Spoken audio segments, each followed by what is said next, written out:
నమస్కారం, నా పేరు దివ్య. వార్తల్లో ముందుగా ముఖ్యాంశాలు. సింగపూర్లో కొనసాగుతున్న ఆంధ్రప్రదేశ్ రాష్ట్ర కేబినెట్ మంత్రుల అధ్యయన యాత్ర. సంక్షోభ నిర్వహణపై 5వ రోజు ప్రత్యేకంగా అధ్యయనం చేసిన హోంమంత్రి అనిత, ఇతర మంత్రులు.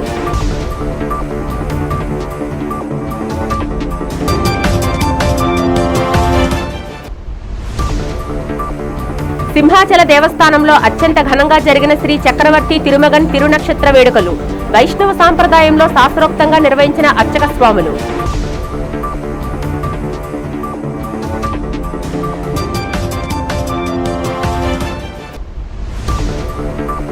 విశాఖ ప్రజలకు మెరుగైన మౌలిక సదుపాయాలు కల్పించడమే నగరపాలక సంస్థ ముఖ్య లక్ష్యం అంటున్న జీవీఎంసీ కమిషనర్ కేతన్ గారు. వాకర్స్ వద్ద ఫీజులు వసూలు చేస్తున్నట్టు వస్తున్న అసత్య ప్రచారం నమ్మవద్దని సూచన.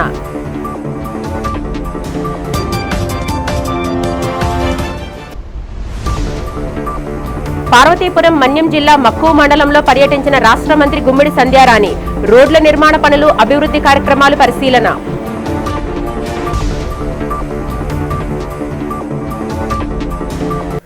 సింగపూర్లో ఆంధ్రప్రదేశ్ మంత్రుల శిక్షణ కార్యక్రమం 5వ రోజుకు చేరింది. ఈ సందర్భంగా శనివారం సింగపూర్ ప్రభుత్వ సంక్షోభ నిర్వహణ వ్యవస్థపై ఆంధ్రప్రదేశ్ మంత్రుల బృందం ప్రత్యేకంగా అధ్యయనం చేసింది. విపత్తులు సంభవించినప్పుడు ప్రభుత్వ శాఖలన్నీ ఏకతాటిపై వచ్చి సమన్వయంతో పనిచేసే హోల్ ఆఫ్ గవర్నమెంట్ విధానం గురించి అసిస్టెంట్ ప్రొఫెసర్ రజ్వానా మంత్రులకు వివరించారు.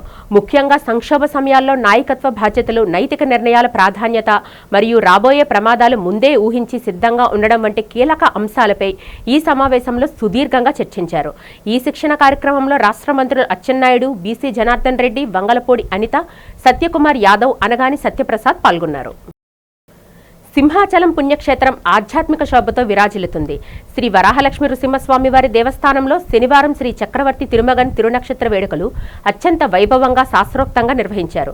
వైష్ణవ సాంప్రదాయం ప్రకారం శ్రీరామనవమిని పురస్కరించుకొని ఆలయంలోని అర్చక స్వాములు స్వామివారికి విశేష అభిషేకాలను అత్యంత భక్తి శ్రద్ధలతో పూర్తి చేశారు. ఈ వేడుకల్లో భాగంగా వేద పండితులు వేద పారాయణ ఘోషతో సింహగిరి మారుమోగాయి. దివ్య ప్రబంధ అధ్యాపకులు స్వామివారి వైభవాన్ని కీర్తిస్తూ దివ్య ప్రబంధ పాసురాలను మధురంగా గానం చేశారు. ఆలయ మర్యాదల ప్రకారం నిర్వహించిన ఈ ఉత్సవానికి అధికారులు, అర్చక బృందంతో పాటు పెద్ద సంఖ్యలో భక్తులు హాజరై స్వామివారి కృపకు పాత్రులయ్యారు. వైష్ణవ ఆగమ శాస్త్ర నియమాల ప్రకారం జరిగిన ఈ విశేష ఉత్సవంతో సింహాచల క్షేత్రం ఆధ్యాత్మిక చైతన్యంతో పులకరించిపోయింది. విశాఖ నగర ప్రజలకు మెరుగైన మౌలిక సదుపాయాలు కల్పించడమే లక్ష్యంగా జీవీఎంసీ పనిచేసిందని కమిషనర్ కేతన్ గార్గ్ తెలిపారు. ఈ సందర్భంగా ఆయన మాట్లాడుతూ నగర వ్యాప్తంగా సుమారు 180 పార్కులను నిర్వహిస్తున్నామన్నారు. గత 2 ఏళ్లలో క్రీడా ప్రాంగణాలు, స్టేడియాల అభివృద్ధి కోసం 40 కోట్ల రూపాయలు, పార్కుల అభివృద్ధి కోసం 35 కోట్ల రూపాయలు వెచ్చించినట్లు ఆయన వివరించారు. ప్రతి వార్డులోని ఓ మోడల్ పార్క్ అభివృద్ధి చేసేందుకు ప్రణాళికలు సిద్ధం చేస్తున్నామని పేర్కొన్నారు. ముఖ్యంగా గత కొద్ది రోజులుగా జీవీఎంసీ పార్కుల్లో వర్కర్స్ నుండి ఫీజులు వసూలు చేస్తున్నట్టు వస్తున్న వార్తలను ఆయన తీవ్రంగా ఖండించారు. ఈ వార్తలు పూర్తిగా నిరాధారమని, ఏ పార్కులోని ఎటువంటి రుసుము వసూలు చేయడం లేదని స్పష్టం చేశారు. ఎవరైనా జీవీఎంసీ పేరుతో అక్రమంగా ఫీజులు అడిగితే వెంటనే జోనల్ ఆఫీస్ లేదా సచివాలయంలో ఫిర్యాదు చేయాలన్నారు. లేదా టోల్ ఫ్రీ నంబర్కి కాల్ చేయాలని కమిషనర్ సూచించారు. నగర ప్రజలందరూ ఈ ఉచిత సౌకర్యాలను వినియోగించుకోవాలని ఆయన కోరారు. మన గ్రేటర్ విశాఖపట్నం మున్సిపల్ కార్పొరేషన్ తరఫున సిటీ మొత్తం దాంట్లో దాదాపు 180 పార్క్స్ మెయింటైన్ చేయడం జరుగుతుంది. దాంతో కాకుండా stadiums, sports facilities, indoor and outdoor sports ఏదైనా మెయింటైన్ చేయడం జరుగుతుంది. ఇవన్నిటికీ కూడా జీవీఎంసీ ద్వారా ప్రజలకి అందరికీ కూడా సేవ ఇస్తూ దానికి అందుబాటులో ఉన్న మౌలిక సదుపాయాలు ఇవ్వడం జీవీఎంసీ బాధ్యత ఉంది. స్పోర్ట్స్ ఫెసిలిటీస్ సంబంధించి దాదాపు ఆల్మోస్ట్ లాస్ట్ 2 ఇయర్స్లోనే ఆల్మోస్ట్ 40 crores ఖర్చు చేయడం జరిగింది. దాంట్లో స్వర్ణ భారతి స్టేడియం కానీ మిగతా అన్ని స్టేడియంస్ కూడా డెవలప్ చేయడం జరిగింది. అదేవిధంగా పార్క్స్ చూస్తే ఆల్మోస్ట్ 35 crores రూపీస్తో దాదాపు ఆల్మోస్ట్ ఒక 25-30 పార్క్స్ డెవలప్ చేయడం జరిగింది. అదేవిధంగా 50 రోజుల్లో కూడా ప్రతి జోన్కి ఒక ప్యాకేజ్ తయారు చేసుకొని ప్రతి వార్డు నుంచి ఒక మోడల్ పార్క్ డెవలప్ చేయడానికి కూడా మనకి జీవీఎంసీ ప్రాసెస్ చేస్తుంది. కొన్ని రోజుల నుంచి ఒక లాస్ట్ 3-4 days నుంచి దాంట్లో ఒక రూమర్, ఒక ఫేక్ న్యూస్ నడుస్తుంది that GVMC is living the workers fees అనమాట. That news is completely false, completely baseless. దాంట్లో ఏమి కూడా నిజమైన పాయింట్ లేదు. ఎందుకంటే జీవీఎంసీ ఎక్కడైనా కూడా ఏ పార్క్లో కూడా ఏ స్టేడియంలో కూడా వర్కర్స్ ద్వారా ఏం ఫీజు కూడా వసూలు చేయడం లేదు. ఈ న్యూస్ వచ్చినాక రెసిడెంట్ వెల్ఫేర్ అసోసియేషన్ ద్వారా కూడా మనం ఎక్స్ప్రెస్గా కన్ఫర్మ్ చేయడం జరిగింది. వాళ్ళు కూడా ఇది కన్ఫర్మ్ చేస్తూ ఏ పార్క్లో కూడా ఫీజు వసూలు చేయడం లేదు అని చెప్పడం జరిగింది. ప్రజలతో మేము కోరేది ఏంటంటే ఎక్కడైనా ఎవరైనా కూడా జీవీఎంసీ బిహాఫ్లో ఫాల్స్గా ఫీజు వసూలు చేస్తే దయచేసి మీరు కన్సర్న్ జోనల్ ఆఫీస్కి, కన్సర్న్ సచివాలయంకి और మెయిన్ ఆఫీస్కి తొందరగా మీరు కంప్లైంట్ పెట్టాలి. So please don't rely on any such rumour or any false news. This is a completely free facility for GVMC side. We welcome the workers. దయచేసి ఆ ఫెసిలిటీస్ మీ ద్వారా use చేయాలి. ఈ అందరికీ చెప్తూ అందరికీ కోరిస్తూ మేము సెలవు తీసుకుంటున్నాం. ఎమ్మెల్సీ జయమంగళ వెంకటరమణ రాజీనామాను మండలి చైర్మన్ ముషానురాజు తిరస్కరించడం అప్రజాస్వామికమని టీడీపీ ఎమ్మెల్సీ వేపాడ చిరంజీరావు ధ్వజమెత్తారు. ఈ సందర్భంగా ఆయన మంగళగిరిలోని తెలుగుదేశం పార్టీ కార్యాలయంలో మీడియాతో మాట్లాడారు. చైర్మన్ ముషానురాజు నిర్ణయంలో సహేతుకత లేదని మండిపడ్డారు. వెంకటరమణ రాజీనామా తిరస్కరించడం ప్రజాస్వామ్య స్ఫూర్తికే విరుద్ధమన్నారు. స్వచ్ఛందంగా రాజీనామా చేసే హక్కు ప్రజా ప్రతినిధులకు ఉంటుందని గుర్తు చేశారు. వెంకటరమణతో పాటు కర్రి పద్మశ్రీ, మర్రి రాజశేఖర్, బల్లి కళ్యాణ చక్రవర్తి, పోతుల సునీత, జాకియా ఖానంలు వైకాపాతో పాటు తమ ఎమ్మెల్సీ పదవులకు కూడా రాజీనామా చేశారన్నారు. కానీ ఏడాదిగా చైర్మన్ వాటిపై ఎలాంటి నిర్ణయం తీసుకోవడం లేదని చిరంజీవిరావు పేర్కొన్నారు. మొన్న ఈ మధ్య శాసనమండలి సభ్యుడు జయమంగళం వెంకటరమణ గారి రాజీనామా తిరస్కరణ పేపర్లో చూసి నాకు చాలా విచిత్రంగా అనిపించింది. ఒక ప్రజాస్వామ్య దేశంలో ఎన్నికల్లో పోటీ చేసి గెలిచి నాకు ఆ పదవి వద్దు అని స్వచ్ఛందంగా పదవికి రాజీనామా చేసే హక్కు ఏ సభ్యుడికైనా ఉంటుంది. అలాగే శాసనమండలిలో ఎమ్మెల్సీగా ఉన్న అభ్యర్థి స్వచ్ఛందంగా ఎమ్మెల్సీ పదవికి రాజీనామా చేసే హక్కు కలిగి ఉంటాడు. ఈ జయమంగళం వెంకటరమణ గారు, మరికొంతమంది సభ్యులు, మర్రి రాజశేఖర్ గారు గాని, పోతుల సునీత మేడం గారు గాని, పద్మశ్రీ మేడం గారు గాని, రాజశేఖర్ గారు గాని, వీరందరూ కూడా వైసీపీ పార్టీకి రాజీనామా చేశారు. ఎమ్మెల్సీగా కూడా రాజీనామాను అందించారు. ముఖ్యంగా 2024 నవంబర్లో రాజీనామా చేస్తే సుమారు 1 సంవత్సర కాలం రాజీనామా చేసిన తరువాత మా రాజీనామాను ఆమోదించండి అని చెప్పి లిఖితపూర్వకంగా ఇవ్వడమే కాకుండా బహిరంగంగా శాసన మండలిలో స్వచ్ఛందంగా నిలబడి, సార్ గౌరవ చైర్మన్ గారు మా రాజీనామాను ఆమోదించండి అని నిలబడి వీళ్ళు అడిగితే కనీసం వారి వైపు చైర్మన్ గారు కనీసం చూడడం కూడా లేదు. చివరికి జయమంగళం వెంకటరమణ గారు మా రాజీనామాని ఆమోదించలేదని కోర్టుకు వెళ్లడం జరిగింది. 2025 సెప్టెంబర్లో కోర్టుకు వెళ్తే కోర్టు దీనిపై అఫిడవిట్ ని దాఖలు చేయమని చైర్మన్ గారికి సూచించడం జరిగింది. కానీ చైర్మన్ గారు స్పందించలేదు. ఈ నేపథ్యంలో కోర్టు 10,000 రూపాయలు జరిమానా కూడా చైర్మన్ గారికి విధించడం జరిగింది. అసలు ఇది వింటుంటేనే చాలా విచిత్రంగా అనిపిస్తుంది. నేను వెళ్ళిపోతాను, నా సభ్యత్వానికి రాజీనామా చేస్తాను అని అడిగితే కనీసం రాజీనామాను ఆమోదించకపోవడం ఏంటి, స్పందించకపోవడం ఏంటి? లిఖితపూర్వకంగా అడిగారు, బహిరంగంగా సభలో అడుగుతున్నారు, అయినా స్పందించకపోవడం ఏంటి? ఎవరి హక్కులు కాపాడడానికి మీరు ఈ చర్యకి పాల్పడుతున్నారు?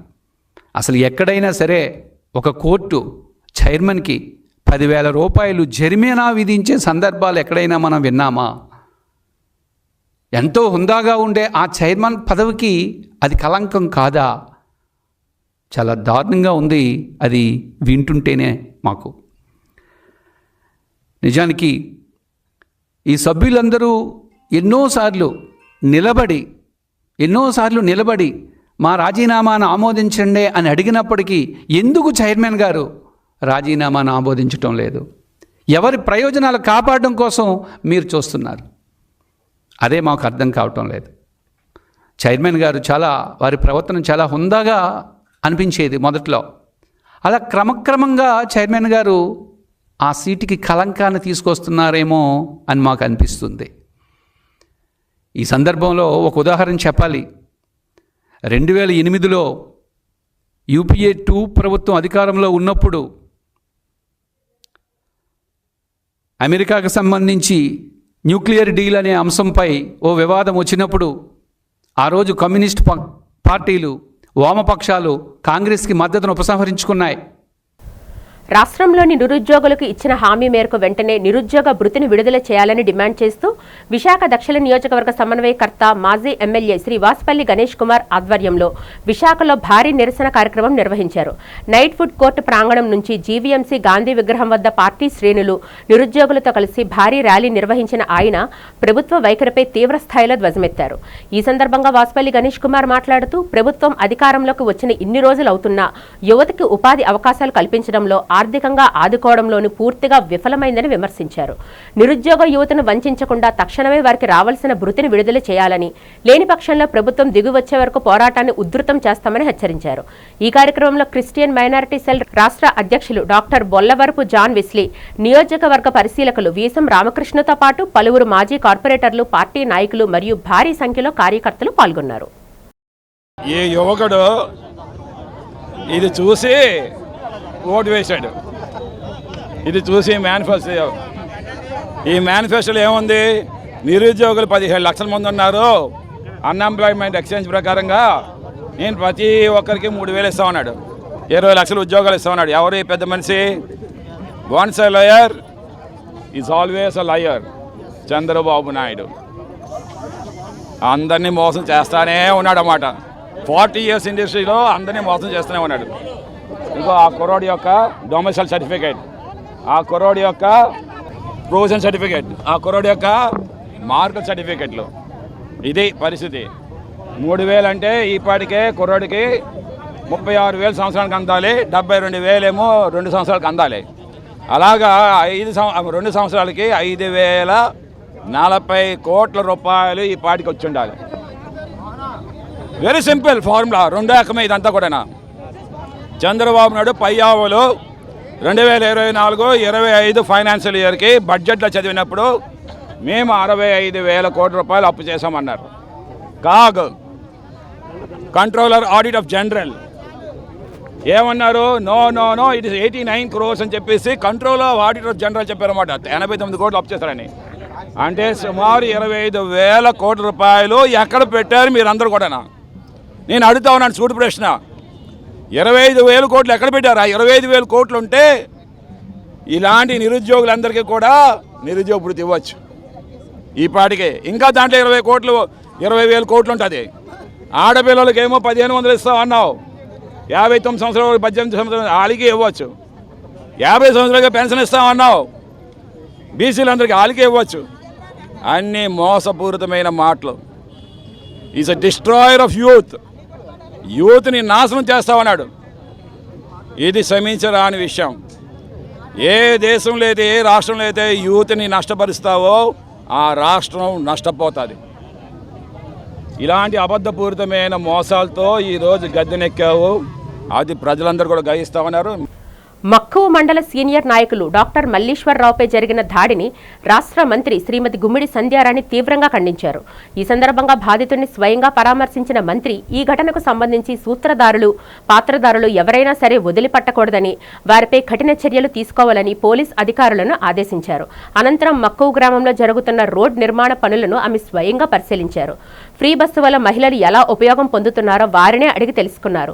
అభివృద్ధి పనులను అడ్డుకునే వారిని ఎట్టి పరిస్థితుల్లోని సహించబోమని, అభివృద్ధి పనులకు ఆటంకం కల్పించే వారికి వెంటనే అరెస్టు చేయాలని స్పష్టం చేశారు. ఈ సందర్భంగా స్థానిక ప్రజలతో ఆప్యాయంగా మాట్లాడి వారి సమస్యలను అడిగి తెలుసుకున్న మంత్రికి ప్రజలు ధన్యవాదాలు తెలిపారు. ఈ కార్యక్రమంలో మండల పార్టీ అధ్యక్షుడు Gulla Venugopal Naidu, marketing vice chairman Mindi Simhachalam మరియు ఇతర సీనియర్ నాయకులు, కార్యకర్తలు పాల్గొన్నారు. ఈరోజు మక్కువ మండలంలో మొదటి నుంచి పార్టీ పుట్టిన నుంచి ఈరోజు దాకా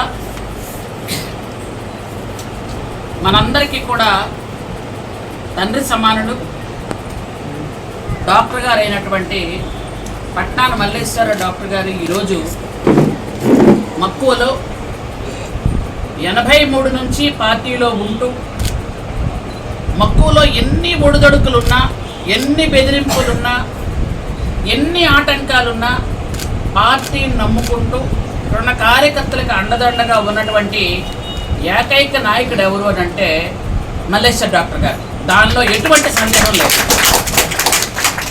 ఎందుకంటే చిన్నప్పటి నుంచి ఆయన చూస్తూ పెరిగాం కాబట్టి మాలో కొంతమంది వేరే వేరే పార్టీల నుంచి వచ్చి ఉండొచ్చు, కానీ మొదటి నుంచి ఒకే పార్టీలో ఉంటూ తన ఇంటి మీద జెండా పెట్టి ఎన్టీ రామారావు గారు అంటే ప్రాణంగా మొదట్లో ఉన్న వ్యక్తి చంద్రబాబు నాయుడు గారిని ఈరోజు అనుకరిస్తూ ఈరోజు లోకేష్ బాబు గారి ఆశయాలను తీసుకొని వెళ్తున్నటువంటి మన జిల్లాకే డాక్టర్ సెల్ అధ్యక్షులు ఆయన. గోపాలపట్నం కొత్తపాలెం ప్రాంతంలో హ్యాపీ ఆర్ట్స్ ప్లే స్కూల్ ఘనంగా ప్రారంభమైంది. ఈ కార్యక్రమానికి ముఖ్య అతిథిగా ప్రభుత్వ విప్ వెస్ట్ ఎమ్మెల్యే గణబాబు పాల్గొని రిబ్బన్ కట్ చేసి స్కూల్ని ప్రారంభించారు. ఈ సందర్భంగా ఆయన మాట్లాడుతూ విద్యార్థులను బాల్యం నుంచే ఉత్తమ విద్యార్థులుగా తీర్చిదిద్దే దిశగా డైరెక్టర్ బొడ్డేటి తాతబాబు మాస్టర్, ప్రిన్సిపల్ కావ్యదీపిక పర్యవేక్షణలో ఈ ప్లే స్కూల్ ప్రారంభించడం శుభపరిణామమన్నారు. నర్సరీ, ఎల్కేజీ, యూకేజీ పిల్లల కోసం ఈ స్కూల్లో అన్ని రకాల వసతులు ఉన్నాయని, చదువుతో పాటు ఆటపాటలు కూడా ఇక్కడ సమాన ప్రాధాన్యత ఇస్తుండడం అభినందనీయమని కొనియాడారు. ముఖ్యంగా పిల్లల సౌకర్యార్థం క్లాస్ రూమ్లో ఏసీ వసతి కల్పించడం విశేషమని ఆయన పేర్కొన్నారు. ఈ ప్రారంభోత్సవ కార్యక్రమంలో వార్డు మాజీ corporator Ramesh, ward president Boddeti Vijay, TDP నాయకుడు గోపి, కాలింగన డైరెక్టర్ పెప్సీ రమణ తదితరులు పాల్గొన్నారు. కొత్తపాలెం గ్రామంలో మసీదు పక్కన మెడ్ ప్లస్ పైన happy arts play school Ganababu గారి చేతుల మీదుగా ఈరోజు ప్రారంభించాం. ప్రతి పిల్లవాడికి మొట్టమొదట గురువు తల్లిఒడి. అటువంటి తల్లిఒడి నుండి పిల్లల్ని ప్లే స్కూల్ నుంచి డే కేర్ వరకు తీసుకొని సమ్మర్ హాలిడేస్లో కూడా సమ్మర్ క్యాంపులు మెయింటైన్ చేస్తున్నాం. దాని గురించి మీరు అందరూ కూడా తల్లిదండ్రులు కూడా సహకరించి మీ పిల్లల్ని మాకు హ్యాండ్ చేస్తే మేము చాకులా తయారు చేసి మంచి బ్రిలియంట్ స్టూడెంట్గా మేము పునాది వేసి అందిస్తామని చెప్పి ఈ సందర్భంగా కోరుతున్నాం. మన కొత్తపాలెంలో మసీద్ పక్కన నాగేంద్ర కాలనీ జంక్షన్లో మెడ్ ప్లస్ పైన పెట్టడం జరిగింది. మనకి ఏంటంటే మన యాక్టివిటీస్ ఏంటంటే ప్లే గ్రూప్ ఉందండి, నర్సరీ ఉంది. నర్సరీ అంటే LKG, UKG, day care also available అండి. క్వాలిఫైడ్ టీచర్స్ ఉన్నారు అందరూ కూడా. మీకంతా కూడా ఏంటంటే వితౌట్ ఎనీ స్ట్రెస్తో పిల్లలకి ఏంటంటే మోటివేషనల్గా ఇవ్వడం జరిగింది. అంటే లైక్ ప్లేవే మెథడ్ అంతా కూడానండి బాగుంటుంది స్కూల్లో. ఒకసారి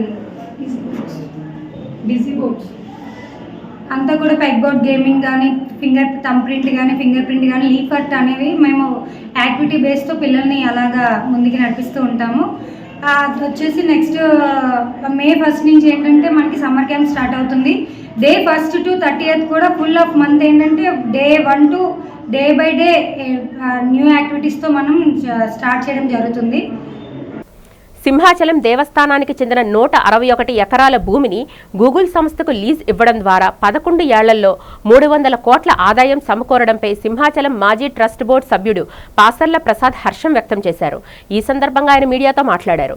ఖాళీగా ఉన్న భూమిని ఏటా 26.45 కోట్ల స్థిర ఆదాయం వచ్చేలా మార్చడం అభినందనీయమని పేర్కొన్నారు. ఈ విప్లవాత్మక నిర్ణయం తీసుకున్న ముఖ్యమంత్రి చంద్రబాబు నాయుడు, మంత్రులు నారా లోకేష్, ఎంపీ శ్రీభరత్, ఎమ్మెల్యే గంటా శ్రీనివాసరావులకు ఆయన కృతజ్ఞతలు తెలిపారు. ఈ విషయంపై వైసీపీ నేత కేకే రాజు విమర్శలను ఆయన తీవ్రంగా ఖండించారు. గతంలో వైసీపీ హయాంలో దేవుడి భూములను ఆక్రమించిన చరిత్రను గుర్తు చేస్తూ అభివృద్ధిని అడ్డుకోవద్దని హితవు పలికారు. గూగుల్కి ఇస్తున్నది గోశాల భూమి కాదని, సెంట్రల్ జైలు పక్కనున్న ఖాళీ భూమి అని స్పష్టం చేశారు. దీంతో పాటు పంచగ్రామాల రైతుల సమస్యలు మరియు బీఆర్టీఎస్ బాధితుల టీడీఆర్ బాండ్ల అంశాన్ని కూడా త్వరితగతిన పరిష్కరించి ప్రజలకు న్యాయం చేయాలని ఆయన ప్రభుత్వానికి విజ్ఞప్తి చేశారు.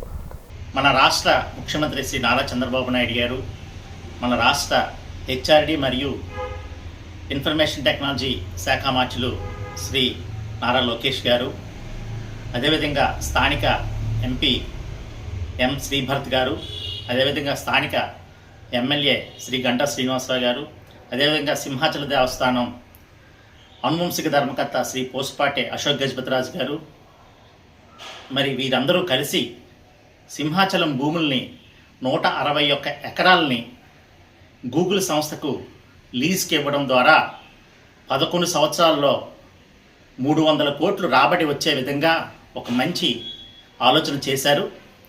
దానికి ముఖ్యంగా విశాఖ ప్రజల తరపున నేను కృతజ్ఞత తెలియజేసుకుంటున్నాను. ఎందుకంటే సింహాచలం భూములు అందరూ ఆక్రమణలకు గురి చేసేవారే కానీ మొట్టమొదటిసారి దేవుడికి ప్రతి సంవత్సరం 26,45,00,000 ఆదాయం వచ్చే విధంగా మరి చక్కటి అవగాహన గూగుల్ సంస్థ చేయడం అనేది చాలా గొప్ప విషయం.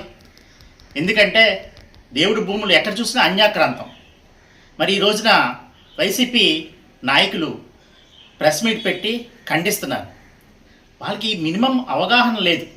ఎందుకంటే విజయసాయి రెడ్డి గారు సంచేత గజపతిరాజు గారిని తీసుకుని వచ్చి వైసీపీ ప్రభుత్వంలో గోశాలలో గల గోవుల్ని చంపేసి అక్కడుండే 35 ఎవరైతే గోపాలకులు ఉన్నారో వాళ్ళని తరిమేసి ఆ 106 ఎకరాలని ఆక్రమించుకుందామని దాంట్లో వాళ్ళు దాన్ని లాంగ్ లీజ్ తీసుకొని అక్కడ ఏదో వ్యాపారం చేయాలని తలంచారు.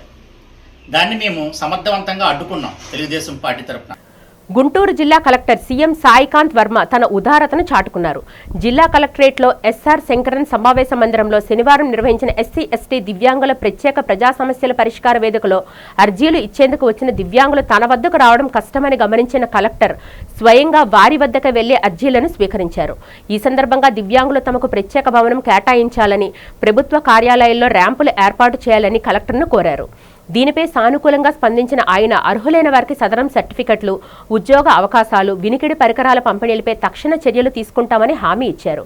ఈ కార్యక్రమంలో జిల్లా రెవెన్యూ అధికారి Khajavali, deputy collector Gangaraju, GGH superintendent doctor Ramana, DMHO Vijayalakshmi, ICDS PD Prasuna, DPO Nagasai Kumar, DEO Sheikh Saleem Basha, social welfare officer చెన్నైతో పాటు వివిధ శాఖల జిల్లా అధికారులు పాల్గొన్నారు.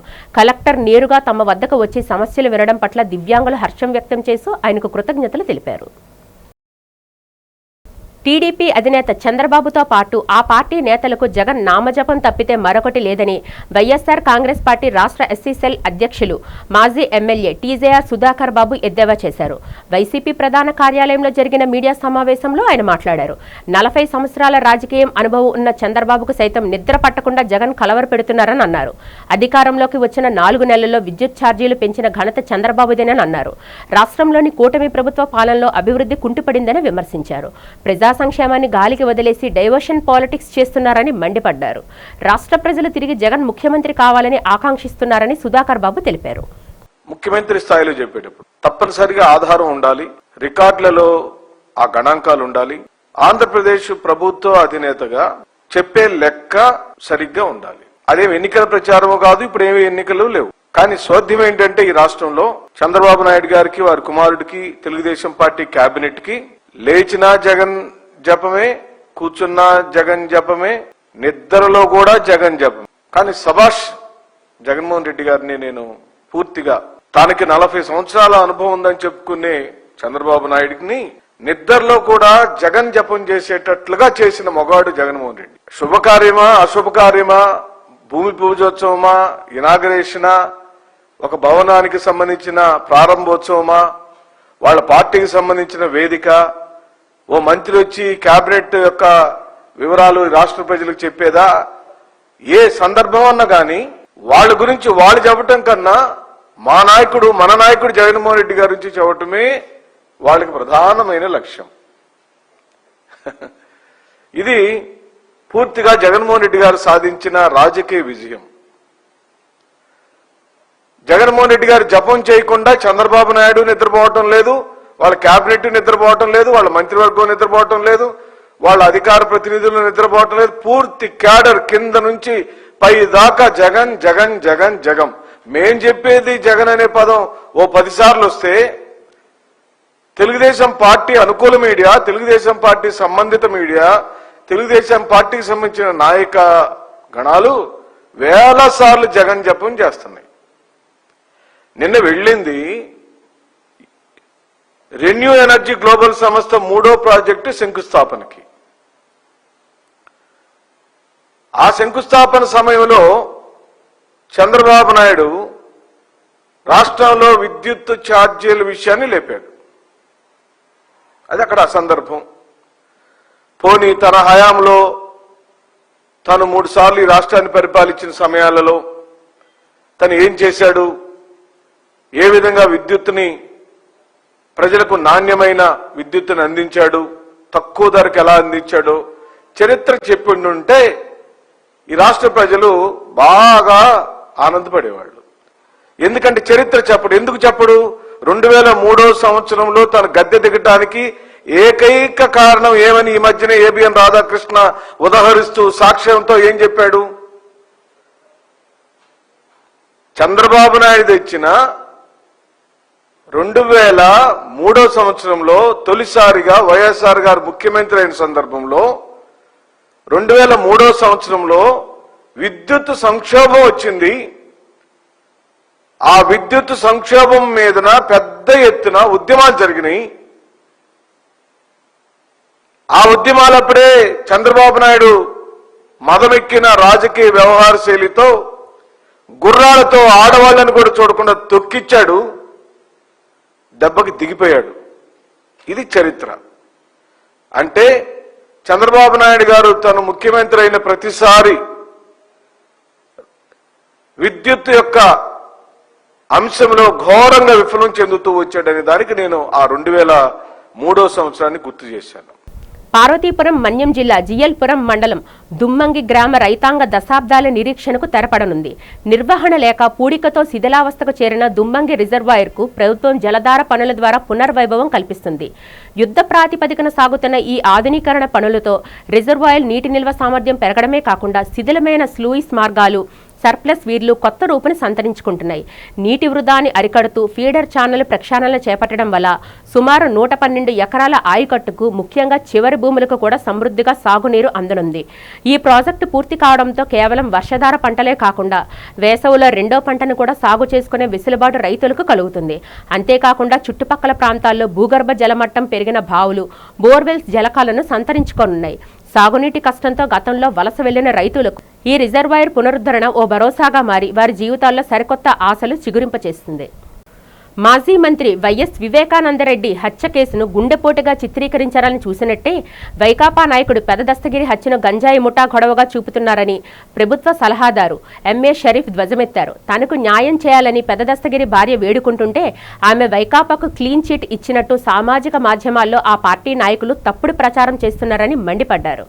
ఈ సందర్భంగా మంగళగిరిలో టీడీపీ కేంద్ర కార్యాలయంలో ఆయన విలేకరులతో మాట్లాడారు. జగన్ హత్య రాజకీయాలకు పెద దస్తగిరి హత్య పరాకాష్ట అన్నారు.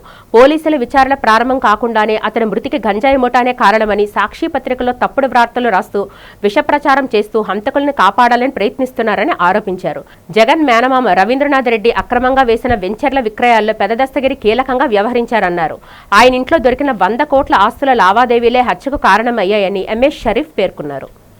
ఏప్రిల్ 6వ తారీఖున పెద్ద దస్తగీర్ హత్య ఉదంతం రాష్ట్రంలో ప్రజల్లో ఒక పెద్ద చర్చగా మారింది. వైఎస్ఆర్సీపీ సానుభూతిపరుడై నాయకులకు దగ్గరగా ఉండే పెద్ద దస్తగీర్ హత్య ఎందుకు జరిగింది, జరగవలసిన అఘాయిత్యం ఎందుకు వచ్చింది అనేది ఈనాడు ప్రజల్లో ఒక ప్రశ్నగా మిగిలింది. మరి తాడేపల్లి ఆదేశాలతోనే పెద్ద దస్తగీర్ హత్య జరిగిందా అనే అనుమానం కూడా ప్రజల్లో చాలా బాగా నాటుకుపోయింది.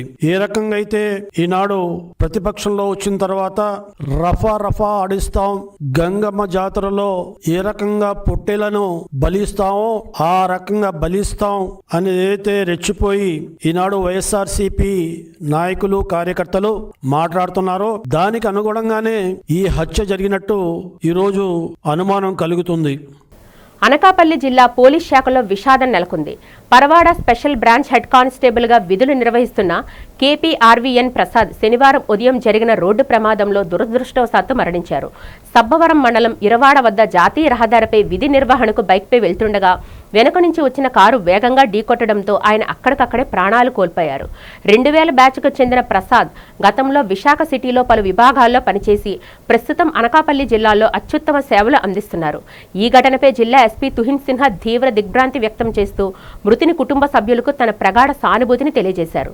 ఇటీవల ప్రసాద్ కుమారుడు చదువులో రాణించినందుకు ఎస్పీ చేతుల మీదుగానే పురస్కారం అందుకోవడం, అంతలోని ఈ విషాదం జరగడం తోటి సిబ్బందిని కలిచివేస్తుంది.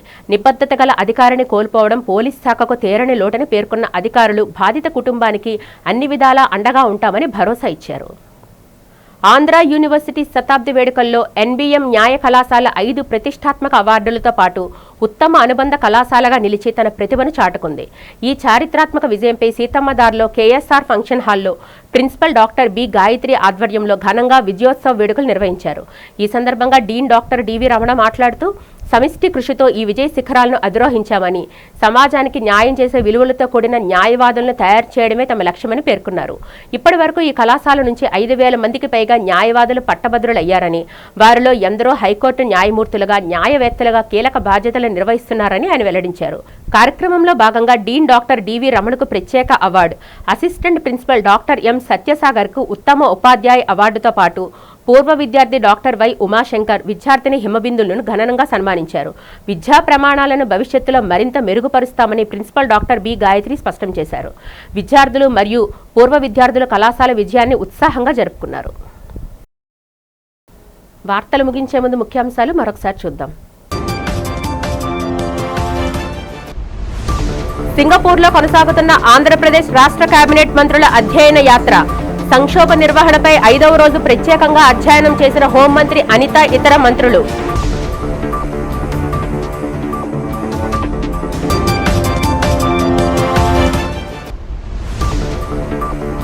సింహాచల దేవస్థానంలో అత్యంత ఘనంగా జరిగిన శ్రీ చక్రవర్తి తిరుమగన్ తిరునక్షత్ర వేడుకలు. వైష్ణవ సాంప్రదాయంలో శాస్త్రోక్తంగా నిర్వహించిన అర్చక స్వాములు.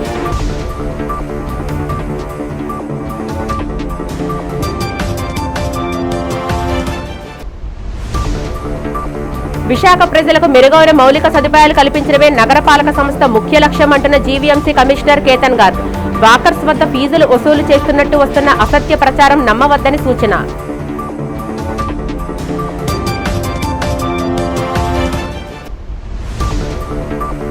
పార్వతీపురం మన్యం జిల్లా మక్కువ మండలంలో పర్యటించిన రాష్ట్ర మంత్రి గుమ్మిడి సంధ్యారాణి. రోడ్ల నిర్మాణ పనులు, అభివృద్ధి కార్యక్రమాలు పరిశీలన.